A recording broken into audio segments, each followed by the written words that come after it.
and Jeff, boy, oh boy, we have such great support. And Tuesday is so important. We have a movement going on, folks. We've got to make that movement go forward. You have the establishment. They don't know what they're doing. They have no clue. They don't know how to win. They haven't won in a long time. They pick the people that they absolutely will never win with the people they talk about. Go out on Tuesday and vote. I will never let you down. Remember.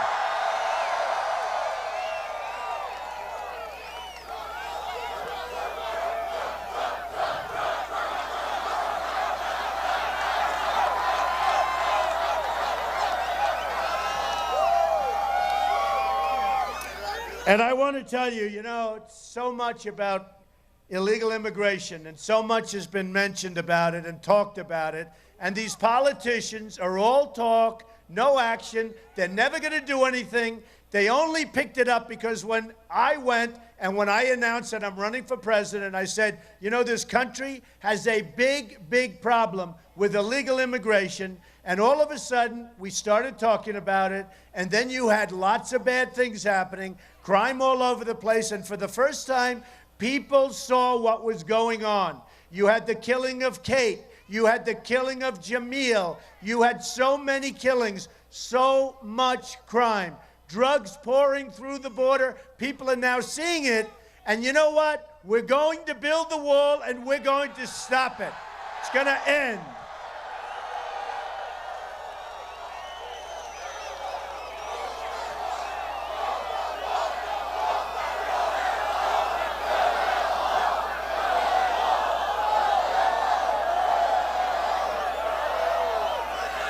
I only wish these cameras, because there's nothing as dishonest as the media, that I can tell you.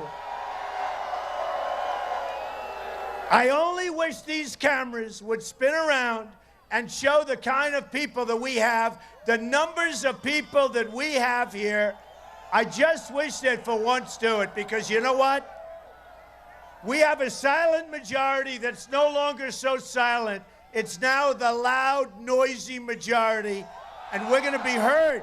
We're going to be heard. Hi everybody, my name is Mike. This is my YouTube page, Mox News. Thanks for tuning in.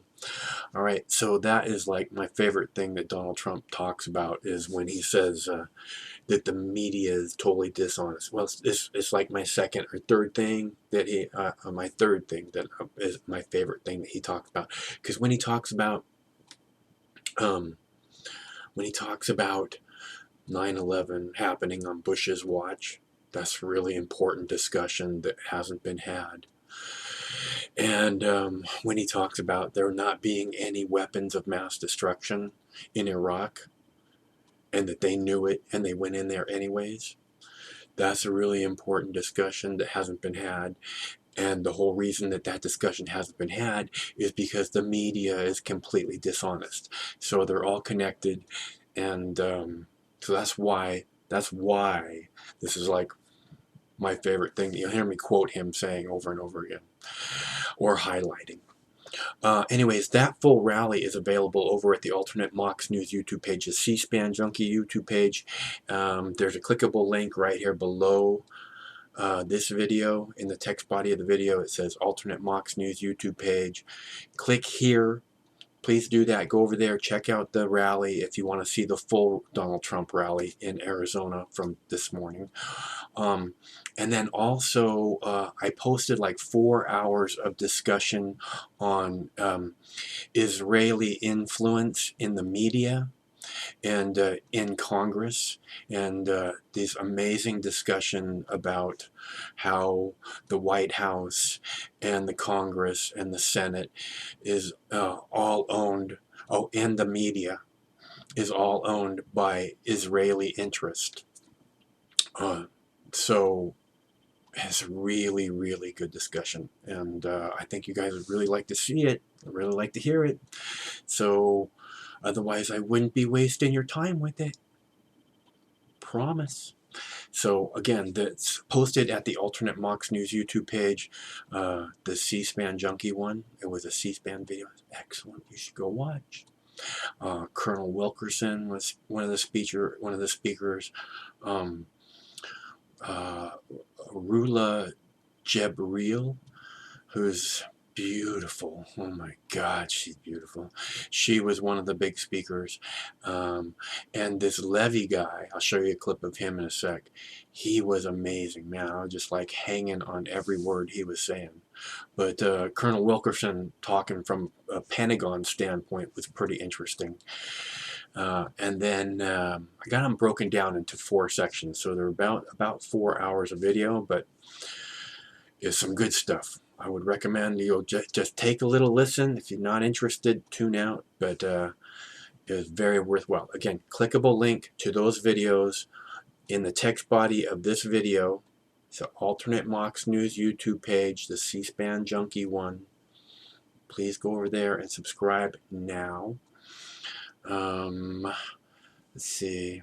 Oh, let me tell you how important the Israel discussion was. Roger Waters was in the audience listening to these guys.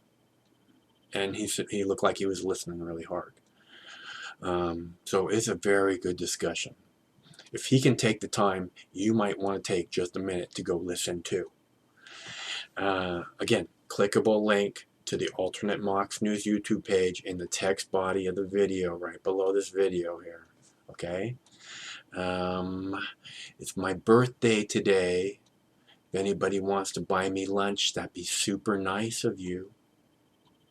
That'd be super nice of you. Let's see. The other thing I wanted to show you was this right here.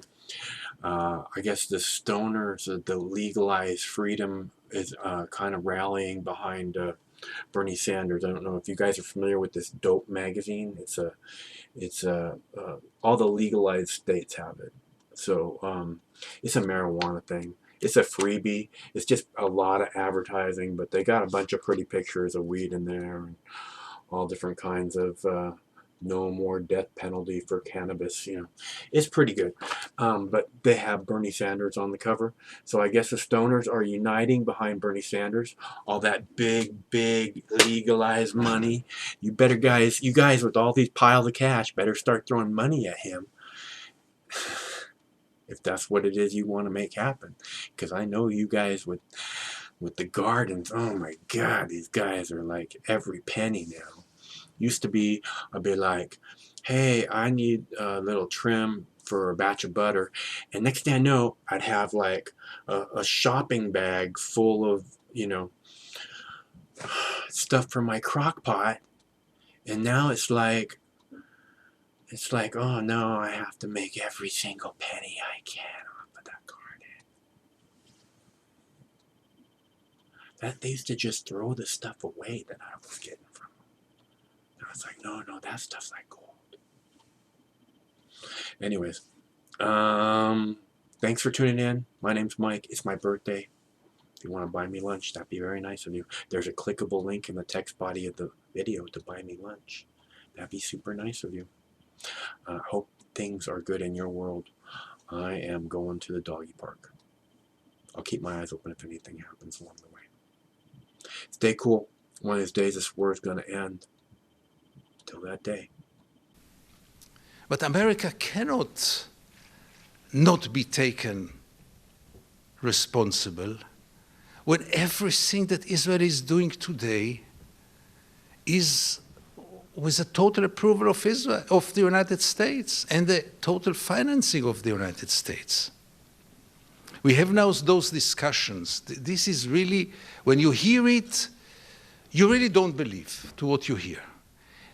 The United States, the leader of the free world, the biggest and only superpower in the world, is now negotiating with Israel about the foreign aid, the military assistance for the coming 10 years.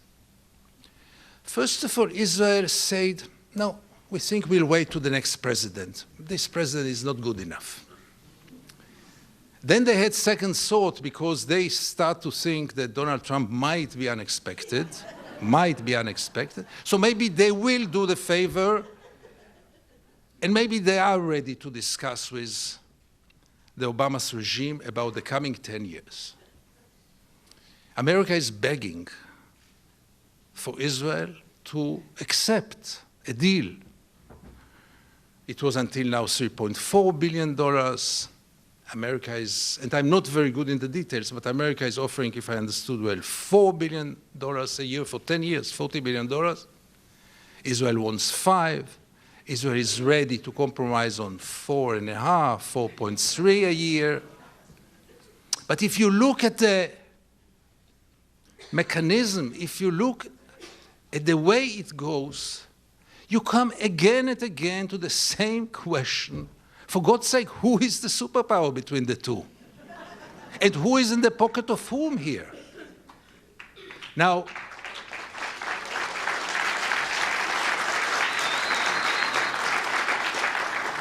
it's really not for me to answer, to give an explanation for this. I understand we have Q&A. I would go for Q&A today, me asking you. Because I have so many questions to you. How can it be possible? How can it be possible for so many years, such a blind and automatic support, a carte blanche to Israel?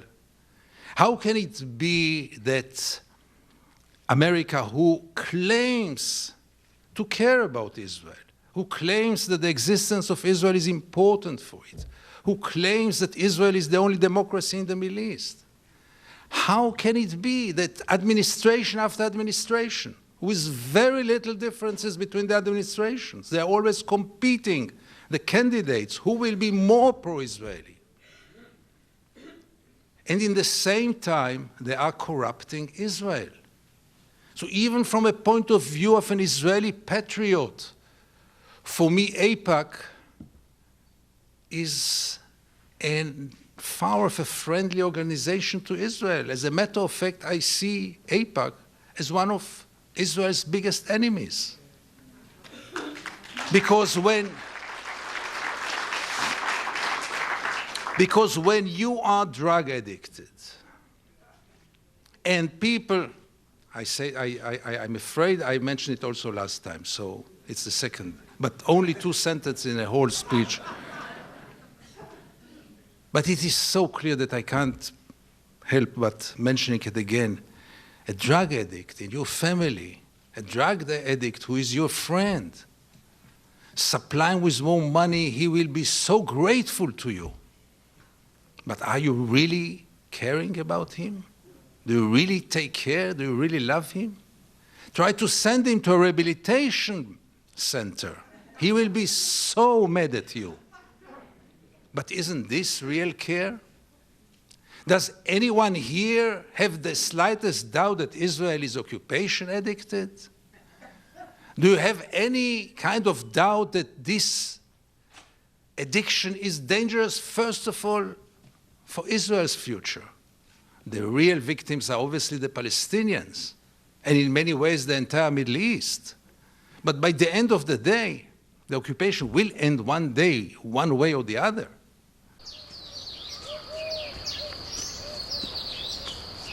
Compassion stirred the Buddha to send his monks out into the community. Sworn to chastity and poverty, they wandered the roads, bringing the Buddha's teachings into the world.